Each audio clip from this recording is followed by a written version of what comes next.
Hello and welcome to this video about using the program planning tool for the Fire Protection Technician program here at Madison College. If you're viewing this as part of a class, you're likely in my building construction class, and you'll find the link to the file in week 5 under homework for next time. So if I click on week 5, as is the case in all weeks, you'll see there are a series of folders, and there's always a folder which is homework for next time, and the file that you're going to need is in the program plan folder. Now this program plan is an Excel file that's got some automation added to it, which hopefully will kind of simplify your program planning process.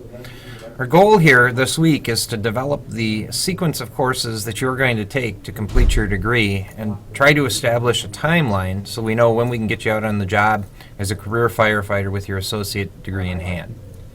The first step is at the very top. You have to enter today's date. In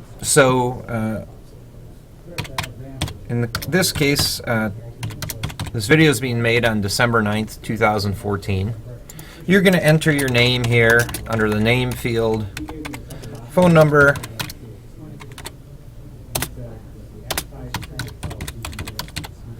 and your college email. This is just so that if there's a question in the future, it's a little bit quicker for us to find you. If you'd like to, you can add a photo in the upper right-hand corner. Sometimes that can be helpful, like if I get a call from a fire department asking for a reference, I can look back at this, get your photo. It may help jog my memory in terms of that. Then you have to answer this series of questions, and the first question is, do you plan to transfer for a bachelor's degree? And this matters because within the program there are a number of optional courses that are either 10 or 20 code. And the story is that a 10 code course is an associate degree level course. Typically it's not going to transfer to a 4-year university, whereas if you take the 20 code alternative, that course many times will be transferable. So answering this question is going to drive which options you see in the remainder of the document in terms of, for instance, an English class. Do you take a 10 level English class or a 20 level English class?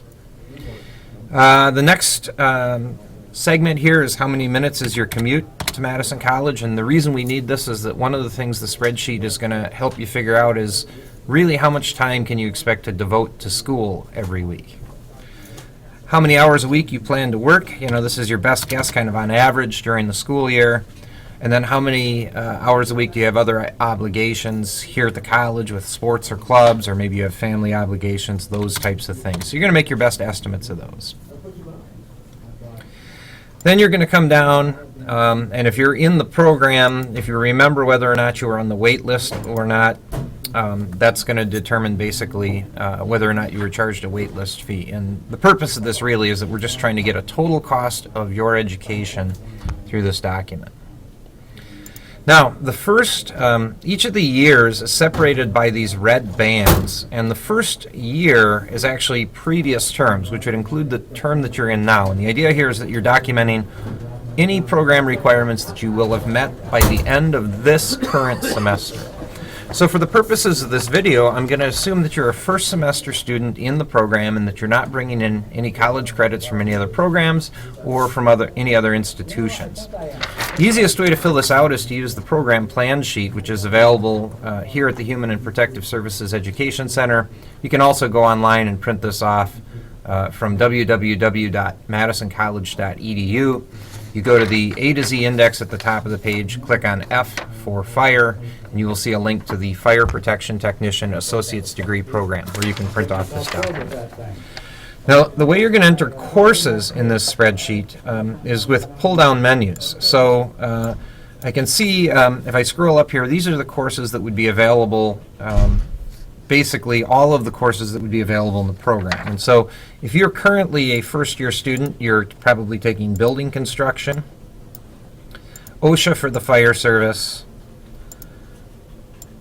principles of emergency services, EMT1, and you'll notice that only EMT1 appears at this point, and that's because until the spreadsheet sees that EMT1 is in a field somewhere, it will not give you the option of clicking on EMT2.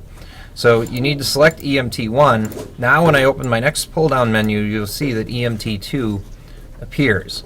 It's important that both of these appear in the same semester. They are a cohort type class. EMT1 runs the first portion of the semester and EMT2 the second. So make sure when you're doing your planning, those two end up together. And then looking at the program plan, the non-bachelor's degree option is written communications, or if you're doing a bachelor's degree plan, it would be English 1. And the non-bachelor's degree quantitative reasoning option is college mathematics. There are a number of other options if you were looking to pursue a bachelor's degree. So you can see here that this is going to list course numbers and the number of credits and costs. There are two costs that are associated with each course in this spreadsheet. The first is the tuition cost, and that's based on the college's calculated cost per tuition. The second is the cost for books, and please understand that these costs are the costs as of basically December of 2014. So if you're doing this in later terms, it's likely that those costs will have increased maybe a few percent, a couple of percent per year, something like that. So now that I've entered all of the courses that I have taken previously, you can see that the next available term is spring of 2015. And when I go to this pull-down menu, now the only courses you're going to see in this pull-down menu are the courses that are available to you based on meeting prereqs, based on this being a spring term. So if you see the course listed in this pull-down menu, it is available to you in this term, and if you want to take it, you should register it. So the first thing of several options, what all of you will do is take the Fire Academy, and then looking down the program plan, hazardous materials chemistry, and oral/interpersonal communications, or again, if you're taking the bachelor's degree option, you have some other options there.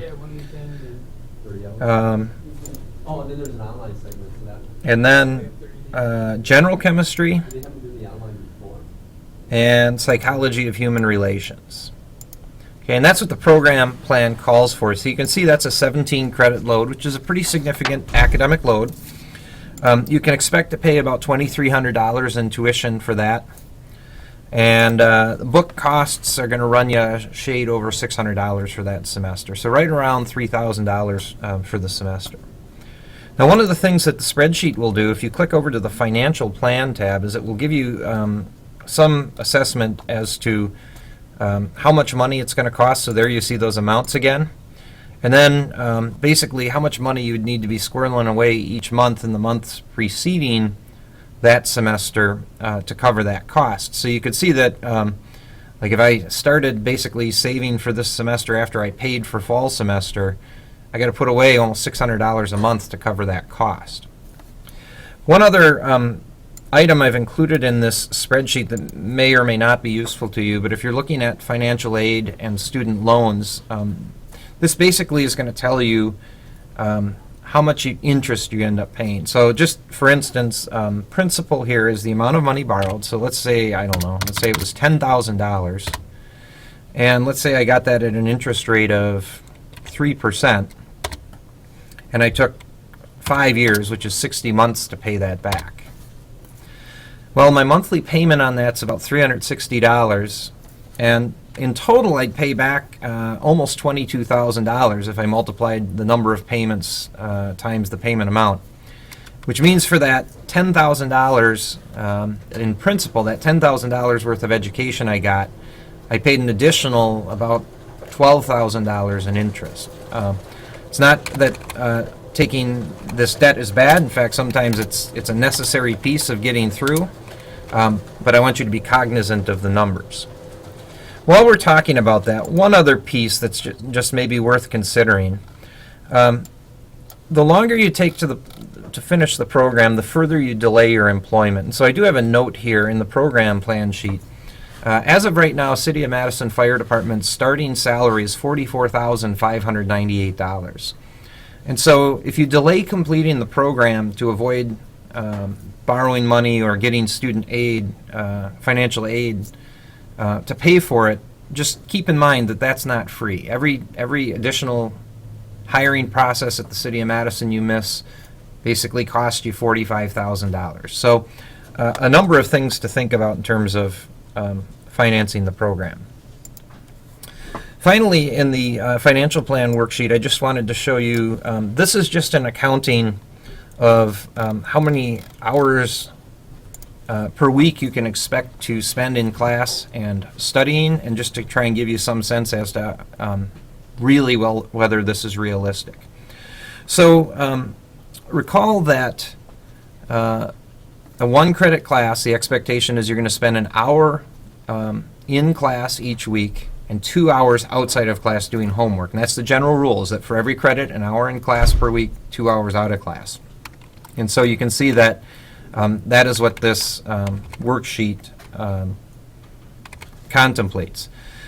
This remaining field is kind of like every hour that you have not accounted for with homework and being at school and your commute times and a couple of other things. And hopefully this will give you some sense as to how busy you're going to be.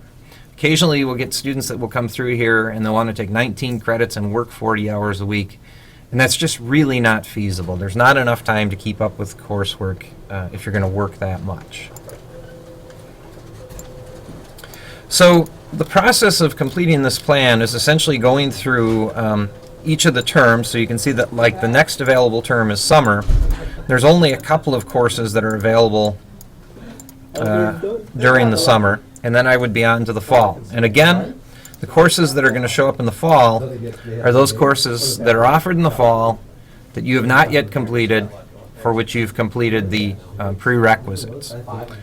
Your objective is, as you go through this worksheet, all the way at the very end, this is the total number of credits that you've accumulated. An interesting thing is that when you add all of the courses in here, and this gets to 70, you'll notice that the box turns green, and that's an indication that you've completed the program. The other thing that you would notice is that when you've completed the program, when you get down to the last several semesters, you will run out of courses to take. There'll be nothing left in these pull-down menus. So if you get to that point where there's nothing left in a pull-down menu, come down here and see if you've got if you've amassed the 70 credits that are required to finish the program. The last element of this program plan is just a quick kind of scheduling tool. And the story is, over here to the right, this is just a place where you can kind of make notes about what courses you've selected. So you'll see that over here on the far right, kind of the abbreviated names of the courses that I selected in the pull-down menus appear. And the idea with this is that if I took the Fire Academy and the Fire Academy ran, you know, like Monday, Wednesday, and Fridays, I could just paste this in here to indicate that the Fire Academy is running during those times. It's just kind of a way to keep track of how your calendar comes together. Hopefully this helps you plan your route out of the college and into a fire department. As always, if you have any questions, please feel free to get in touch with me at the contacts listed in the syllabus, and best of luck getting your plan together.